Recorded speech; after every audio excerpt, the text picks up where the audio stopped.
بسم اللہ الرحمن الرحیم۔ السلام علیکم ورحمۃ اللہ وبرکاتہ۔ ارشاد باری تعالی ہے، اے ایمان والو، تم پر روزے فرض کیے گئے ہیں جیسے تم سے پہلے لوگوں پر فرض کیے گئے تھے تاکہ تم پرہیزگار بن جاؤ۔ روزہ دین اسلام کا ایک ستون ہے اور اس کے بغیر ایک مسلمان کا دین مکمل نہیں ہوتا۔ محترم ناظرین، اس ویڈیو میں میں آپ کو بتاؤں گا کہ وہ کون سے 9 لوگ ہیں کہ اگر وہ روزہ نہ رکھیں تو انہیں کچھ بھی گناہ نہیں ہوگا، یعنی ان 9 لوگوں کو رمضان میں روزہ نہ رکھنے پر چھوٹ ہے۔ ہر مسلمان مرد اور عورت جو بالغ ہو اور اپنے ہوش و حواس میں ہو، اس پر رمضان کے روزے فرض ہیں، یعنی کہ اس کے لیے پورے مہینے کے روزے رکھنا ضروری ہے۔ اگر وہ ان کی فرضیت کا انکار کرتا ہے تو وہ کافر ہے اور بلا وجہ روزہ چھوڑنا گناہ بھی ہے۔ لیکن کیا آپ جانتے ہیں کہ 9 لوگ ایسے بھی ہیں جنہیں رمضان کے مہینے میں روزہ نہ رکھنے کی چھوٹ ہے؟ یہ 9 لوگ رمضان کے مہینے میں روزہ چھوڑ سکتے ہیں۔ نمبر 1، بیمار آدمی۔ سب سے پہلا انسان جو روزہ چھوڑ سکتا ہے وہ بیمار آدمی ہے۔ جو انسان سخت بیمار ہوئے تو ایسے انسان کے لیے روزہ نہ رکھنے کی چھوٹ ہے۔ اگر ایسا بیمار آدمی روزہ نہیں رکھتا تو اس پر کچھ بھی گناہ نہیں۔ اب یہ بھی جان لیجئے کہ ایسی کون سی بیماری ہے کہ جس میں روزہ نہ رکھنے کی چھوٹ ہے۔ ہم آپ کو بتاتے ہیں کہ یہاں پر ان بیماریوں کی بات نہیں ہو رہی جو عام طور پر نارمل لوگوں کو ہوتی ہیں، جیسا کہ اگر کسی کے سر میں درد ہو گیا، گھٹنے میں درد ہو گیا، کسی کو سردی زکام لگ گیا اور اس پر اس نے روزہ چھوڑ دیا، تو ایسا کرنا بالکل بھی جائز نہیں ہے۔ ایسے لوگوں کو روزہ رکھنا ضروری ہے۔ یہاں پر بیماریوں سے مراد ایسی بیماریاں ہیں جس میں انسان کی جان جانے کا خطرہ ہے۔ تو اس بات کا ایسے پتہ چلتا ہے کہ اگر کوئی ماہر ڈاکٹر آپ کو یہ کہہ دے کہ اگر آپ بھوکے پیاسے رہے تو روزہ رکھنے سے آپ کی جان جانے کا خطرہ ہو سکتا ہے، یا پھر ڈاکٹر آپ سے یہ کہہ دے کہ اگر آپ نے روزہ رکھا تو آپ کی بیماری ٹھیک نہیں ہوگی یا آپ کی بیماری اور بڑھ جائے گی، تو ایسی صورت میں رمضان کے مہینے میں روزہ چھوڑنا جائز ہے۔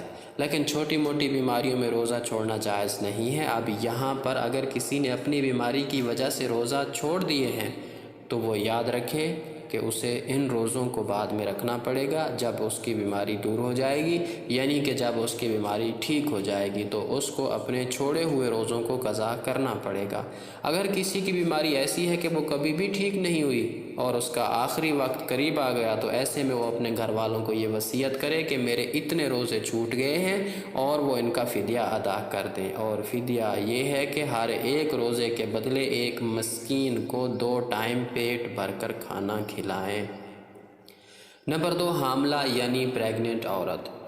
دوسرے نمبر پر حاملہ عورت ہے، یعنی جس کے پیٹ میں بچہ ہو۔ اگر ایسی عورت ہو اور روزے رکھنے پر اس کو اور اس کے بچے کو جان کا خطرہ ہو تو ایسی عورت بھی رمضان کے مہینے میں روزے چھوڑ سکتی ہے، اس پر بھی گناہ نہیں ہوگا۔ ایسی عورت کے لیے بھی روزہ نہ رکھنا جائز ہے، لیکن یاد رہے کہ ایسی عورت بھی اپنے چھوڑے ہوئے روزے بعد میں رکھے، یعنی کہ جب اس کی صحت ٹھیک ہو جائے تو اسے بھی اپنے چھوڑے ہوئے روزوں کو قضا کرنا ہوگا۔ اور اگر کوئی حاملہ عورت ہے اور اس کا ماہر ڈاکٹر اسے یہ کہہ دے کہ روزہ رکھنے سے اس کی یا اس کے بچے کی جان جانے کا کوئی خطرہ نہیں ہے، تو ایسی عورت کے لیے روزہ رکھنا ضروری ہوگا۔ نمبر 3، زیادہ بڑھاپا ہونا۔ تیسرا شخص وہ ہے جو اپنی عمر کے آخری پڑاؤ میں پہنچ جائے، یعنی کہ کوئی شخص بہت زیادہ بوڑھا ہو گیا ہو۔ تو اگر کوئی ایسا شخص ہے جو اپنے بڑھاپے کی وجہ سے اپنی جگہ سے اٹھ بھی نہیں سکتا، بیٹھ بھی نہیں سکتا، تو اتنا کمزور ہو گیا ہے کہ اس میں روزہ رکھنے کی بالکل بھی طاقت نہیں ہے، تو ایسا شخص بھی اگر رمضان کے مہینے میں روزے نہیں رکھے گا تو اس پر بھی کوئی گناہ نہیں ہوگا۔ تو ایسے بوڑھے شخص کے لیے بھی روزہ چھوڑنا جائز ہے، لیکن یاد رہے کہ ایسے شخص کے لیے بھی فدیہ ادا کرنا ضروری ہے، اور پھر اگر ایسا شخص بعد میں اتنی طاقت آ جائے، وہ اپنے آپ کو تندرست محسوس کرے، تو اس کو چاہیے کہ اپنے چھوڑے ہوئے روزوں کو بعد میں رکھ لے اور ان کی قضا کرے۔ لیکن اگر کوئی شخص اپنے بڑھاپے کی وجہ سے اتنا کمزور ہو گیا کہ اسے اپنے ٹھیک ہونے اور صحت مند ہونے کی کوئی امید ہی نہیں، تو اس کے لیے روزہ معاف ہے، لیکن اسے بھی اپنے ہر روزے کے بدلے میں فدیہ دینا پڑے گا، اور فدیہ یہی ہے کہ اپنے ہر روزے کے بدلے میں ایک مسکین کو پیٹ بھر کر 2 وقت کا کھانا کھلانا ہوگا۔ نمبر 4، دودھ پلانے والی عورت۔ یہاں یہ بات بھی واضح کر دیں کہ پہلے زمانوں میں ایسی عورتیں ہوا کرتی تھیں جو لوگوں کے بچوں کو دودھ پلانے کا کام کیا کرتی تھیں، وہ لوگوں کے بچوں کو اپنے ساتھ لے جایا کرتی تھیں اور 2 یا 2.5 سال کے لیے ان بچوں کو دودھ پلایا کرتی تھیں اور انہیں دائیاں کہا جاتا تھا۔ ایسی عورتوں کے لیے بھی رمضان میں روزے نہ رکھنے پر چھوٹ ہے جو بچوں کو دودھ پلاتی ہیں، لیکن چونکہ اب ایسا زمانہ نہیں رہا، لہٰذا ایسی مائیں جو اپنے بچوں کو دودھ پلاتی ہیں، اگر ان کا ڈاکٹر انہیں یہ کہہ دے کہ ان کے روزے رکھنے کی وجہ سے ان کے بچے کو خطرہ ہے، تو ایسی ماؤں کو بھی روزہ چھوڑنے پر کچھ گناہ نہیں ہے، لیکن یاد رہے کہ ایسی عورت کو بھی ان روزوں کی قضا کرنی ہوگی۔ نمبر 5، پاگل یا دیوانہ شخص۔ 5واں شخص وہ ہے جس کا ذہنی توازن خراب ہو چکا ہو اور وہ پاگل یا دیوانہ ہو چکا ہو اور جو اپنے آپے سے باہر ہو چکا ہو اور جو بہکی بہکی باتیں کرتا ہو اور جو اچانک بے ہوش ہو جاتا ہو، تو ایسے لوگوں کو بھی روزہ چھوڑنا جائز ہے، یعنی کہ اگر ایسا شخص بھی روزہ نہ رکھے تو اس پر بھی کوئی گناہ نہیں ہوگا، لیکن ایسے شخص کو بھی چاہیے کہ بعد میں جب وہ ٹھیک ہو جائے تو اپنے چھوڑے ہوئے روزوں کی قضا کر لے۔ نمبر 6، حیض و نفاس والی عورتیں۔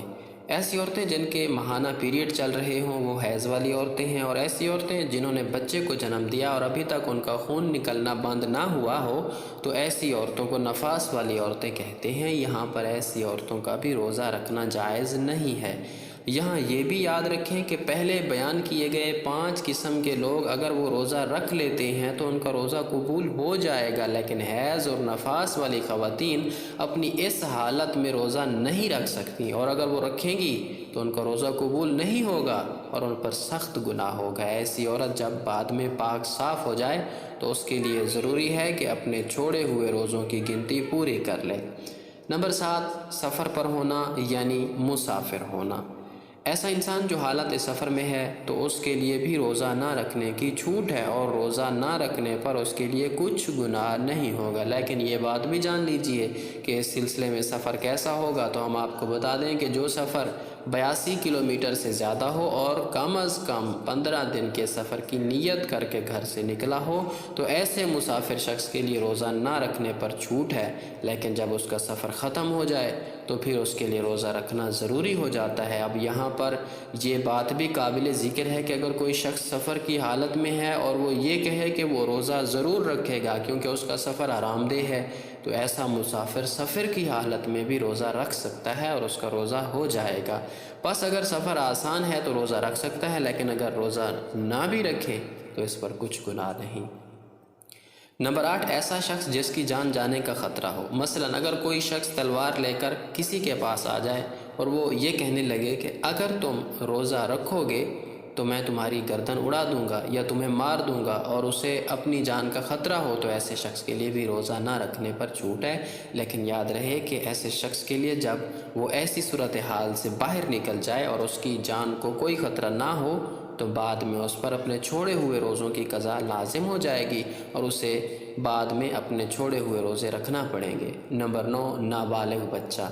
جیسا کہ ہم سب یہ بات جانتے ہیں کہ روزہ ہر بالغ انسان پر فرض ہے جو اپنے ہوش و حواس میں ہو، اس طرح روزہ نابالغ بچے پر فرض نہیں ہے۔ اگر کوئی نابالغ بچہ روزہ نہیں رکھتا تو اس پر کوئی گناہ نہیں ہوگا اور اسے روزہ نہ رکھنے پر چھوٹ ہے، لیکن اگر کوئی بچہ 10 سال کی عمر کو پہنچ جائے اور اس میں روزہ رکھنے کی طاقت آ جائے تو اس کو چاہیے کہ وہ روزہ رکھنا شروع کر دے، اور اگر ایسا بچہ روزہ نہ رکھے تو اس کے گھر والوں کو چاہیے کہ اس پر سختی کریں اور اسے روزہ ضرور رکھوائیں۔ اللہ سبحانہ و تعالیٰ سے دعا ہے کہ تمام مسلمانوں کو اپنے ماہ مبارکہ کے روزے خشوع و خضوع سے رکھنے کی طاقت و توفیق عطا فرمائے، آمین یا رب العالمین۔ محترم ناظرین، درخواست ہے کہ اگر میری آج کی یہ معلوماتی ویڈیو آپ کو پسند آ جائے تو براہ کرم اس ویڈیو کو لائک اور شیئر کر دیجئے اور میرے اسلامی و اصلاحی چینل کو سبسکرائب کر لیجئے۔ جزاک اللہ۔